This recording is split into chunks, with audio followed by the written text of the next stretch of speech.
The search for Miss Selmart 2025. Ladies and gentlemen, and this is now the question and answer portion. This is your question. Kung papipiliin kita, Arman, 1,000,000 o tunay na pag-ibig? Ano ba?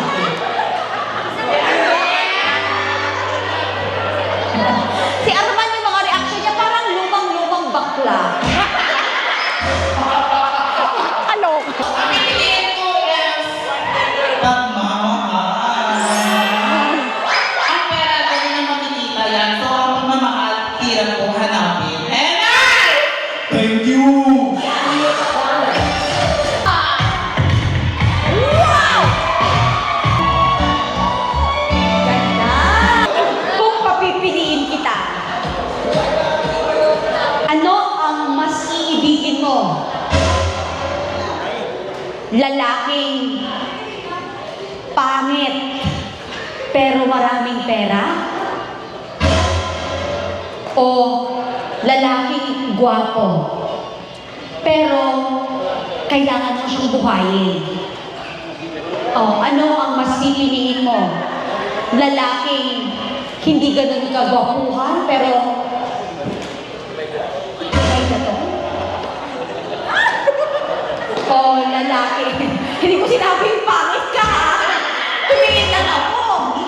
O lalaking sobrang gwapo pero walang pera. Ano mas pipiliin mo?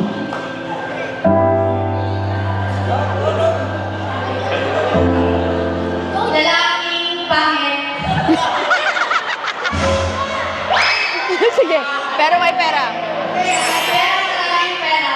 Kasi ang hindi mo gwapo, wala namang alam na gagawin para sa pamilya o sa mga kapatid, ganyan, hindi makatulong.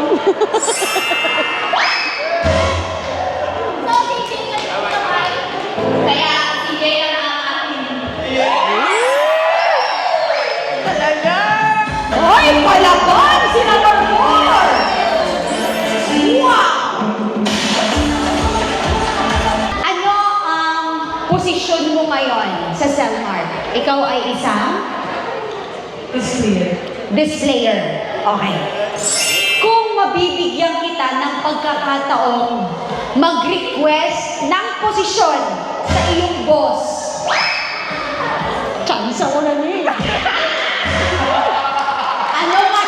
Ano nga posisyon ang gusto mo, ang piliun mo, maliban sa iyong nga posisyon sugo, ano ang posisyon yan na gusto mo ihatag nila sa mo?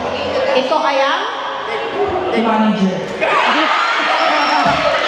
sorry, manager ng Selmart. Okay. Bakit manager? Go. Sige, laban mo. Nandito si boss. Para? Para malasan ko maging boss. Thank you so much. Para maranasan niya rin daw maging boss. Nandito ba si manager?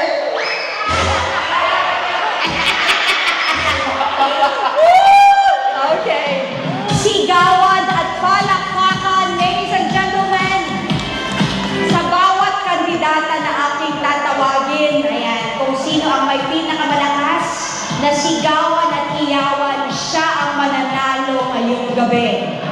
Let's hear the noise for candidate number, please step forward, number 1. Palakpak. Uy, palakpak ka man kay number 1. Thank you so much, number 1. Let's hear the noise for candidate number 2. Marami-rami kayong kasama niyan.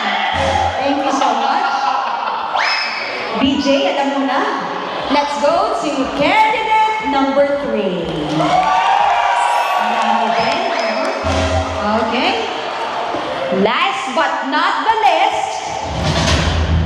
the noise for candidate number 4!